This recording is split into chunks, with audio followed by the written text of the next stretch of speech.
이 장육교회는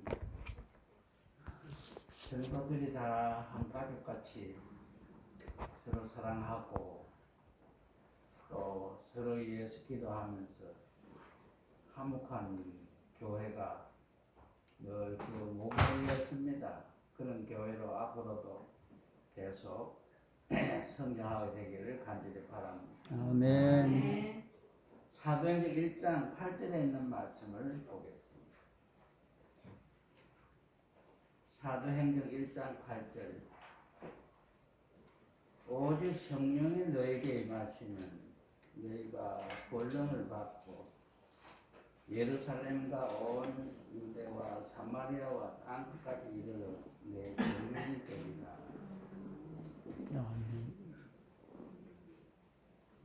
제가 미국을 방문했을 때에 1844년 10월 22일에 예수님이 다시 오신다는 재림운동에 가담한 사람들이 마지막 22일에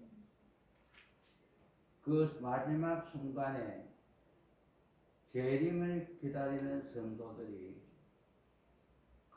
큰 바위 위에 그들이 흰 옷을 입고 예수님께서 오시기만 고대하면서 기다리고 있었습니다. 그런데 예수님을 애타게 기다리는데도 불구하고 예수님이 오시지 않는 거예요. 그리고 다시 새날이 또 다가오는 거예요. 그래서 그 사람들은 얼마나 울었는지 모릅니다. 세상에 자기의 사랑하는 가족을 잃은 것보다도 훨씬 더 슬프게 울었어요. 그런데 예수님이 그때 오지 않았어요. 그러나 예수님께서는 그 당시에 그들을 하늘로 데려가기 위해서 이 땅에 오시지 않았어요. 그러나 예수님은 그때에 이 땅에 당신의 교회를 세우기 위해서 백성들을 모았던 거예요. 근데 그 당시에는 제7일 안식 예수 재림교회가 없었어요. 재림운동을 한 사람들은 재림교회, 제7일 안식 예수 재림교회 아니었어요. 그거는 각 교회에서 이 신앙운동에 나온 사람들이 바로 재림운동을 했던 사람인데 그때에 모인 사람이 10만 명 정도 됐어요. 10만 명. 여러분 10만 명 같으면 얼마나 많은 숫자가 아닙니까? 거기에는 교회 지도자들, 목사님들, 또 평신도들, 다층 여러 계층의 사람들이 참여했어요. 오직 목표는 무엇인가 하면 예수님께서 1844년 10월 22일에 오신다고 믿었기 때문에 예수님 오시지 않았어요. 그러나 슬픔에 잠긴 성도들에게 하늘로 데려가기 전에 교회가 해야 할 사명을 일깨워 주셨어요. 그들에게 일깨워 준 것은 내가 너희를 하늘에 금방 데려가는 것이 아니고 너희가 하늘에 가기 전에 이 땅에서 해야 할 사업이 있다. 그걸 가르쳐 주신 거예요. 그래서 그 백성들이 성경을 적어도 20년 이상 연구하기 시작했어요. 그래서 태동한 것이 제7일 안식일 예수 재림교회가 태동하게 된 겁니다. 그런데 AD 33년 오순절 10일 전에 주님은 감람산에서 이렇게 제자들과 함께 마지막 담화를 하고 있었어요. 그런데 예수님에게는 그 시간이 대단히 중요했습니다.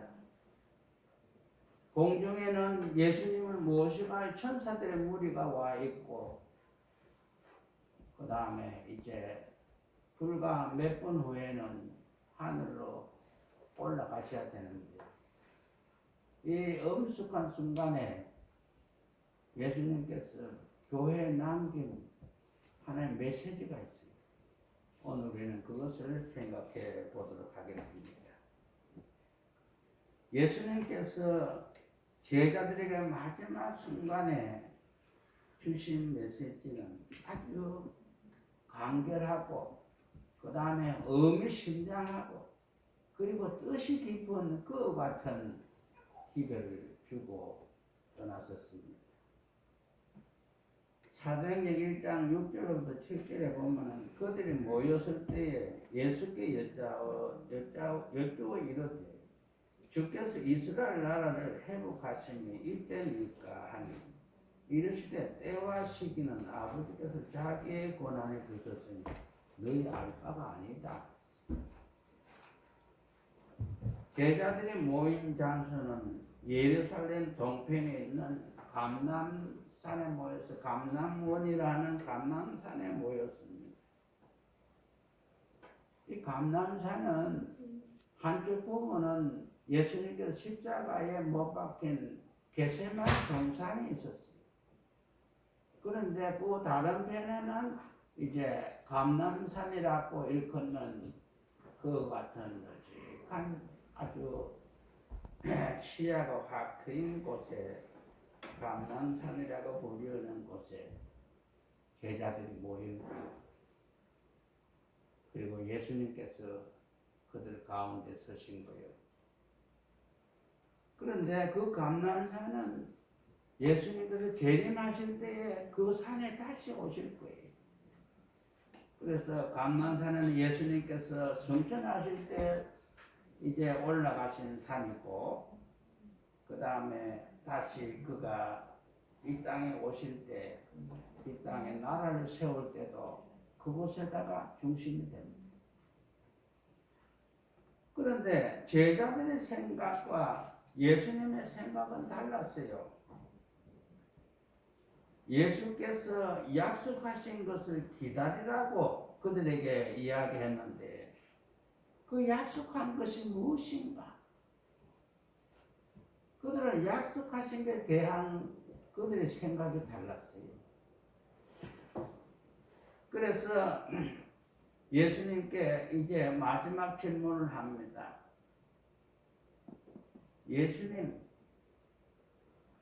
당신의 나라를, 영원한 하나님의 나라를 세울 그 같은 이제 기반을 하나님께서 알려주기를 원했어요. 근데 예수님께서는 거기에는 관심 없고, 그 대신에 제자들의 생각은 이거였어요. 이스라엘 백성들이 다 가지고 있는 생각인데 그 나라가 지금 로마의 속국으로 되어 있으니까 로마로부터 해방돼야 되겠다는 생각이었어요. 그런데 예수님께서 그 나라를 해방시켜 주실 것이 아닌가 이런 생각이에요. 근데 그 때가 바로 지금입니까? 이렇게 물은 거요. 또 제자들은 마음의 한편은 무엇인가 하니 만약에 예수님이 세우는 나라가 정령 새로운 회복된 나라라면 자기네들은 큰 정치적으로 큰 이득을 볼 수 있지 않겠는가 이런 생각을 했어요. 예수님께서 십자가에 돌아가실 때는 그들이 품었던 모든 소망이 하루아침에 무너졌어요. 그들이 믿던 그 예수님이 꼬마 십자가에 힘없이 돌아가시는 것을 보니까 자기네 기대가 완전히 깨진 거예요. 그런데 그 예수님이 다시 살아난 거예요. 살아난 거 보니까 우리에게 희망이 있다. 이런 생각을 가지게 된 거예요. 그때에 예수님께 묻습니다. 때와 기한은 하나님께서 나라를 세울 때가 지금이 아닙니까? 언제입니까? 그렇게 묻습니다. 그때 예수님은 때와 기한은 하나님의 권한에 속해 있다. 그러니까 너희가 알 바가 아니다. 때를 기다리는 것이 중요하지 않다는 거예요. 뭐가 중요한 겁니까? 때가 될 수 있도록 이제 준비하는 게 그것이 더 중요하다는 거예요. 우리나라에는 과거에 혼란을 일으키는 여러 무리들이 있었어요. 예수님께서 매년 몇월 며칠에 오신다. 그렇게 믿었는데 사람들이 많이 동조를 했어요. 근데 예수님 오지 않았어요. 그 다음에 2000년이 되자 예수님께서 2000년 뒤에 오신다는 그 같은 기별을 전하는 사람들이 세계에서 여러 나라에서 그런 무리들이 있었어요. 예수님 오시지 않았어요. 그 2000년에 온다는 그 이런 가정은 무엇인가 하면 예수님께서 오실 때에 초림하실 때 그때가 4000년이 지난 후였어요. 그리고 예수님께서 이제 태어나신 그 이후부터 2000년까지는 또 2000년이라는 기간이었어요. 그러니까 6000년이라는 기간이 또 연신 가운데 그 말들이 있는 거예요. 그러면은 4000년 플러스 2000년 하면 6000년 되고, 그러면 2000년 그 이후부터는 하나님 나라가 서지 않겠나 이런 생각을 했어요. 근데 그것도 다 숲으로 지나가고 말았습니다. 그런데 예수님께서는 그 때에 관한 것에는 별로 관심이 없었어요. 최후의 때를 아는데 초점을 맞추지 말고 주어진 임무에 충실하는 것이 더 중요하다. 예수님의 뜻은 그것이에요. 때를 알려고 하지 마라. 때보다 더 중요한 것은 최후의 때를 아는데 초점을 맞추지 말고 너에게 주어진 임무에 충실해라. 그것이 훨씬 더 중요하다고 말씀을 했습니다. 그리고 예수님께서는 나도 사실은 때를 잘 모른다 그랬어요. 때를 아는 분은 오직 아버지 외에는 없다. 그래서 아버지의 자기의 권한에 두셨다고 그렇게 말씀을 하셨어요. 마태복음 24장 36절에 보면 그러나 그 날과 그 때는 아무도 모르나니 하늘의 천사들도 그리고 아들도 모르고 오직 아버지만 아시느니라. 그래서 예수님의 오실 정확한 때는 아버지만 압니다. 하나님만이 아시는 거예요. 근데 우리가 해야 할 일은 그 전에 해야 할 일이 있는 거예요. 오늘 그 전에 해야 할 메시지를 우리에게 이제 주시는데 그걸 우리가 살펴보도록 하는 것입니다. 제자들에게 주어진 사명은 무엇인가 하면 마태복음 24장 14절에 보면 이 천국 복음이 모든 민족에게 정언되기 위하여 온 세상에 전파되니 그제야 끝이 오리라 그랬어요. 문제는 복음 전도. 복음이 온 세상에 빨리 전파돼야 이제 예수님께서 오실 수 있다. 그래서 예수님께서 오시는 그 날짜보다 복음 전파가 먼저 이루어져야 한다는 것이지요. 그 다음 마태복음 28장 19절 20절에 보면 너희는 가서 모든 민족을 제자로 삼아 아버지와 아들과 성령의 이름으로 침례를 주고 내가 너에게 분부한 모든 것을 가르쳐서 지키게 하라. 근데 예수님께서 여기 하신 내용을 보면 너희는 모든 민족에 가서 민족을 제자로 삼으라 그랬어요. 제자로 삼는 게 중요해요. 그래서 제자로 삼아라. 제자는 빈둥빈둥 노는 사람이 아니에요. 제자란 예수님의 말씀을 배우고 예수님의 말씀을 존중하고 그대로 따라하는 사람이 제자예요. 아멘. 그래서 너희는 온 세상에 다니면서 모든 사람들 민족을 전부 다 교인이 되게 해라 이렇게 하지 않았어요. 뭐 되게 하라고요? 내가 제자를 삼는 진심으로 주님을 위해서 일할 수 있는 그 같은 제자를 삼으라 그랬어요.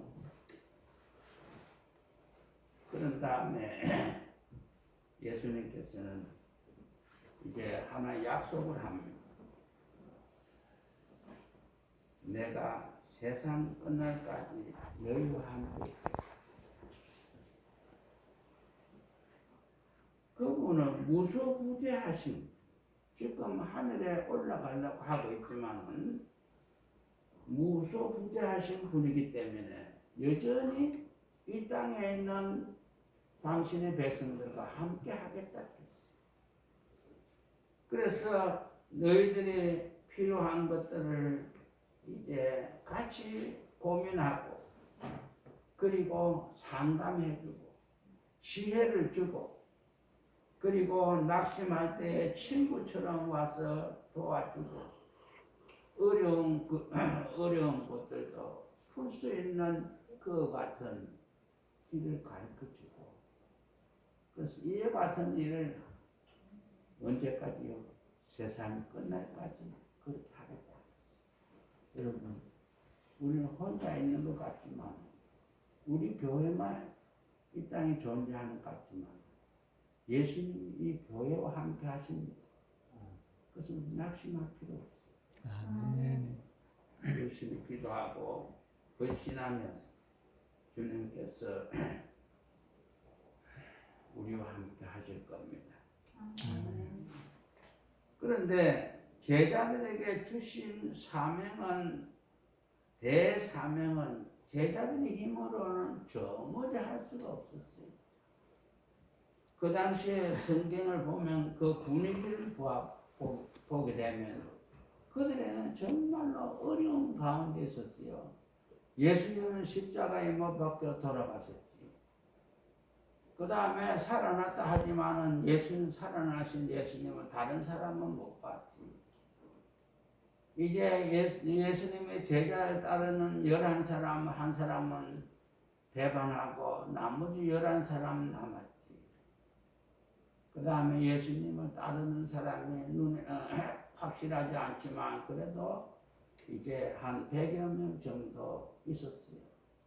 근데 그 사람들이 예루살렘에도 그 다음에 주변의 사마리아도 그리고 온 유다 땅에도 더 나아가서는 전 세계에 복음을 전하라는 그 사명을 주었어요. 그러니까 그 사명은 너무나 중차대하지 않습니까? 근데 이 사명을 그들이 할 수가 없었어요. 그래서 사도행전 1장 8절에 있는 말씀은 오직 성령이 너희에게 임하시면 너희가 권능을 받는다. 아멘. 그리고 예루살렘과 온 유다와 사마리아와 땅 끝까지 이르러 내 증인이 될 수 있다. 그들의 사명은 아주 중요합니다.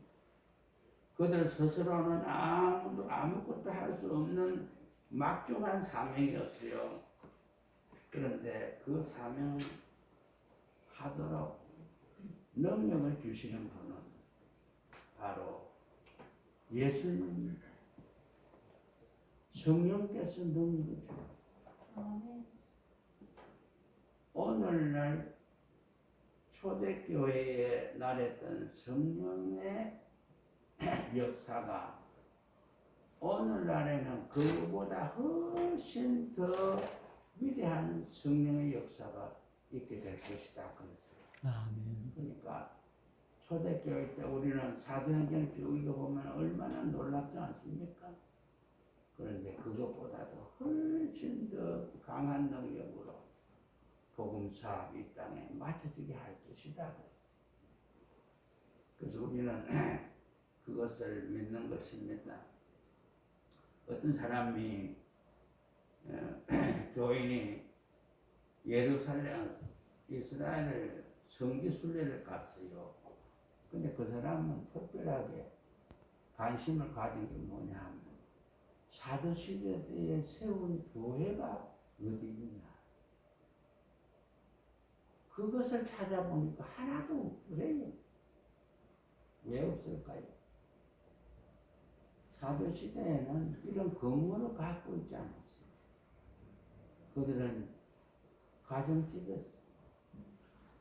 그 다음에 유대인이 회당에 들어갔어. 다 같이 안식을 지키니까 회당에 들어가서 유대인들이 모이는 그 자리에 들어가서 예배를 드렸어요. 그런 자리가 없을 때는 강변이나 자연 가운데서 예배를 드렸어요. 그러나 복음은 아주 힘차게 전파되었어요. 역사상 초대 기독교의 초기보다는 더 어려움을 당한 역사가 없어요. 초기의 기독교는 무지하게 박해를 받았어요. 그런 가운데도 꿋꿋하게 믿음을 지켰습니다. 이제 주님께서 선교적 대사명을 주시면서 초대교회의 부흥의 역사는 오순절에 성령의 부어주심으로 일어난 겁니다. 아멘. 성령의 나르심으로 말미암아 어떻게 달라졌는가? 그 제자들은 모두 다 대부분 다 어부 출신이에요. 지식도 별로 없고 공부도 많이 하지도 않았고 그들은 아주 무식한 사람으로 이에 같이 인정을 받았어요. 그러나 성령을 받은 다음 첫째로 하나님께서 열어주신 게 뭐냐면 언어의 장애를 극복하도록 했어요. 그래서 성령 받은 제자들이 성령에 충만하여 그들이 모인 사람 청중들에게 설교를 하는데 모두 다 듣는 사람들이 자기 나라 말로 알아들었어요. 그리고 말도 정확하게, 그리고 억양도 정확하게, 그 순서도 틀리지 않게 그들은 복음을 전할 수 있었어요.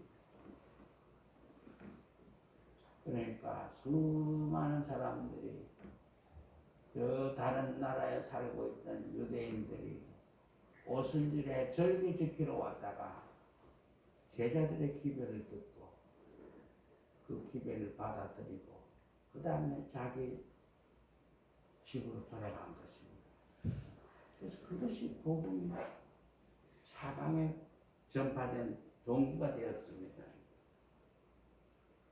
그 다음에는 제자들에게 뭘 줬나 하면은 백성 중에 모든 병과 모든 약한 것을 고치게 하는 그와 같은 능력을 주셨다. 예수님 이후에 제자들 역사를 보면은 죽은 사람도 살리고 또 참으로 불구자도 오랫동안 불구자로 있던 사람도 예수님처럼 고쳐주고 이와 같은 기적이 일어나게 되는 것입니다. 육체의 질병으로부터 그들은 고침받고 또 그들의 영혼이 거듭나게 되고 예수의 능력으로 증거하는 대열에 참여하는 이와 같은 일들이 일어났습니다. 사도행 1장 10절 11절에 보면 올라가실 때에 제자들이 자세히 하늘을 쳐다보고 있는데 한 흰옷 입은 두 사람이 그들 곁에 서서 이르되 갈릴리 사람들아 어찌하여 서서 하늘을 쳐다보느냐 너희 가운데서 하늘로 올려오신 이 예수는 하늘로 가심을 본 그대로 다시 오시리라. 아멘. 이제 주님께서 마지막 제자들을 보는 가운데 하늘로 올라가기 시작합니다. 이 세상 어떤 인력으로도 끌어올릴 수 없는 그 같은 큰 압력으로 그리스도께서 하늘로 올라갑니다. 여러분들 로켓 쏘는 거 봤지? 로켓 쏘면 어디까지 갑니까? 화성도 가고 그 다음에 다른 세계를 지금 가려고 많이 노력하고 있지 않습니까? 그 올라갈 때 보면은 이렇게 불길 타고 올라가잖아요. 나중에는 그 안에 원 덩어리만 남아가지고 돌면서 6개월씩, 7개월씩 운행을 하고 드디어 목적지에 도착해요. 근데 예수님도 서 있는데 지금 어떤 인력보다도 더 강한 힘에 이끌려서 저희 가운데서 하늘로 이렇게 올라갔었다. 그런데 제자들이 위를 쳐다보고 있을 때에 하늘에 예수님을 기다리는 흰옷 입은 두 사람 갈릴리 사람들아 어찌하여 너희가 하늘을 쳐다보느냐. 내가 왜 하늘을 쳐다보고 있느냐. 지금은 가서 이제 너희 본연의 자리로 돌아가라. 어찌해서 너희가 하늘을 쳐다보느냐. 그런 다음에 볼지어다 내가 세상 끝날까지 너희와 함께 있으리라는 그 말씀과 함께 제자들은 용기를 얻었습니다. 새로운 능력을 받았습니다. 그런 다음에 그들은 이제 한 곳에 모이기 시작했어요. 시대의 수망 832쪽에 보면 그리스도께서는 인간의 모습으로 하늘로 올라가셨다. 제자들은 그분을 영접하는 구름을 보았다.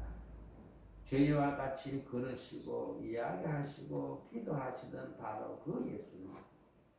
저희와 같이 떡을 떼시고 호수 위에 뜬 저희 배 속에 함께 계셨던 그분. 바로 그날 저희와 함께 땀을 흘리며 감람산으로 올라오시던 바로 그 예수께서 이제 아버지의 보좌에 앉으시기 위하여 하늘로 올라가셨다. 제자들 보는 가운데 하늘 올라갔어요. 그러나 그분이 다시 오실 겁니다. 아멘. 제자들이 여전히 위를 쳐다보고 있을 때에 가장 아름다운 음악과 같은 음성이 그들에게 들려왔다. 그들이 소리나는 쪽으로 보니 사람의 모습을 한 두 천사가 있었다. 그 천사들은 그들에게 갈릴리 사람들아 어찌해서 하늘을 쳐다보느냐. 너희 가운데 올리오신 이 예수는 가심을 본 그대로 다시 오십니다. 예수님은 육체를 버리지 않았어요. 인간이 식별할 수 있도록 그는 그 육체를 가지고 이 땅에 오신 겁니다. 예수께서 이 땅에 사실 때도 그는 신성을 버리지 않았어요. 그러나 그는 사신 것은 육체로 살았어요. 인성으로 살았어요. 그런데 예수님께서 하늘로 가실 때도 그는 이 땅에 가졌던 그 인성을 버리지 않았어요. 그대로 가지고 올라갔어요. 그의 신성으로 그는 하늘에서 우리를 위해서 봉사하고 계시는 겁니다. 그때 가서 너희를 위하여 처소를 예배하면 내가 다시 와서 너희를 내게로 영접하여 나 있는 곳을 너희도 있게 하리라. 주께서 친히 제자들에게 하신 그 약속이 실현되는 거예요. 여러분, 예수님께서 다시 오십니다. 이것을 우리는 의심하지 말아야 합니다. 아멘. 분명하게 생생하게 예수님은 성전하신 그날에 말씀한 것. 내가 다시 오리라. 그러면 우리는 재림을 맞을 준비를 어떻게 해야 할까? 계시록 22장 12절에 보면 보라 내가 속히 오리니 내가 준 상이 내게 있어 각 사람에게 그 일한 대로 갚아주리라. 주님은 다시 오실 겁니다. 아멘. 믿음으로 끝까지 충성하는 당신의 백성들을 하늘집으로 데려가기 위해서 그는 분명하게 오실 겁니다. 아멘. 주님의 재림은 우리의 유일한 소망이에요. 아멘. 우리는 주의 재림을 위해서 그런 무엇을 해야 할까요? 첫째로 우리는 죄가 우리의 삶 속에 있지 않도록 해야 합니다. 아멘.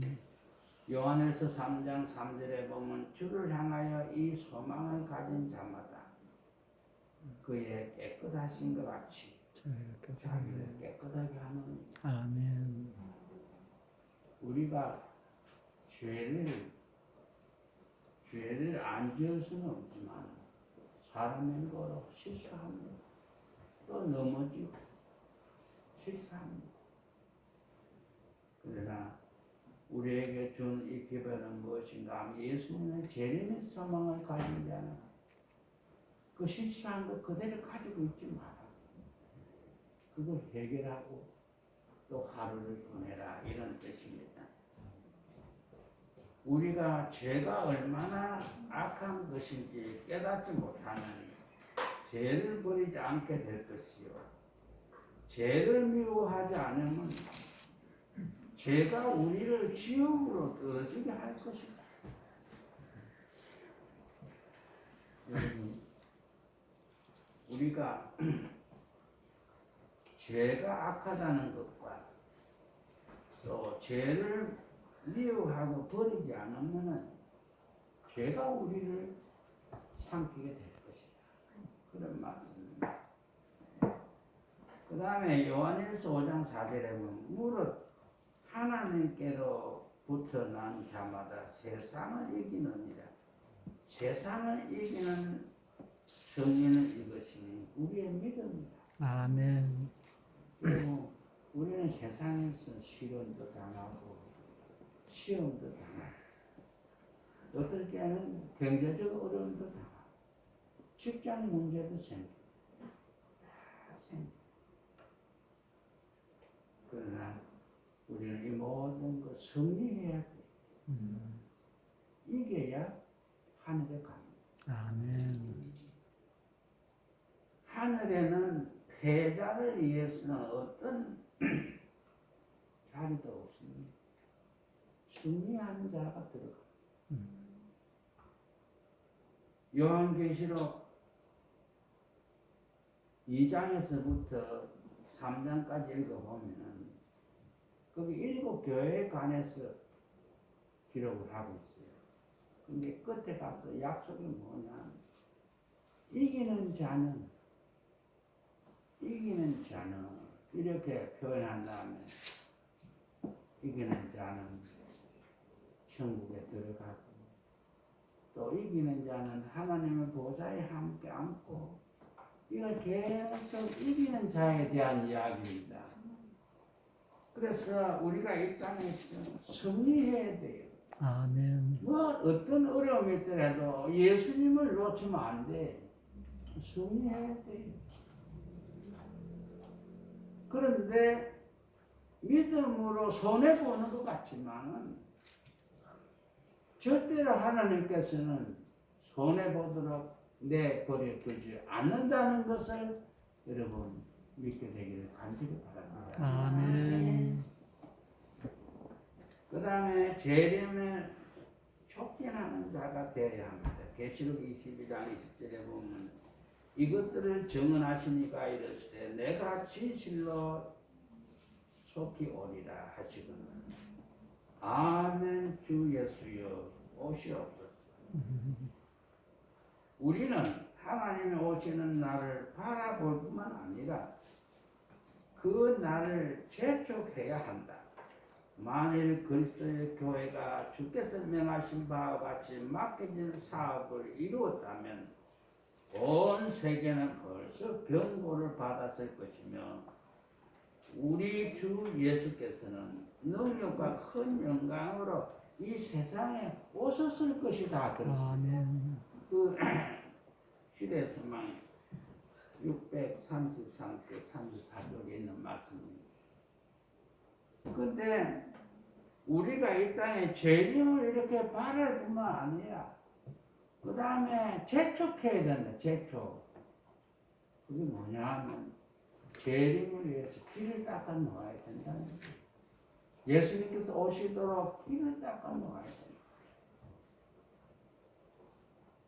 그리고 만약에 주께서 맡기진 교회에 맡기진 사명을 교회가 이루었다면 이 세계에는 벌써 모든 나라의 경고가 하나님의 경고가 바래졌을 것이고 그 다음에 예수께서는 능력과 큰 영광으로 이 세상에 오셨을 것이다. 아멘. 저는 참 이 말씀을 생각하면서 예수님은 오래전에 오실 수 있었다는 거예요. 그런데 그때 못 오시고 왜 그랬을까요?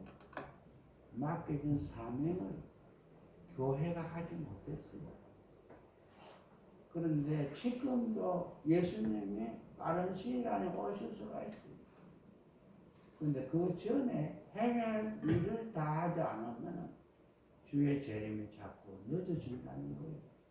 여러분 이 죄악 세상에 오래 살고 싶습니까? 고통 많고 불안한 세상에 오래 살고 싶습니다.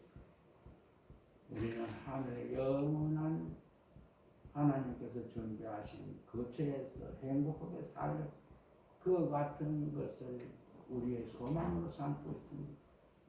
그래서 주님 오실 때 그것이 실현되기 때문에 우리는 이 땅에서 주의 사업을 완전히 마치고 정말 일을 다 하고 기다리는 그 같은 성도가 되기를 간절히 바랍니다. 아멘. 하나님께서 이 안식일에 우리 모두를 보고 주시기를 간절히 바라고 말씀 마치겠습니다. 아멘.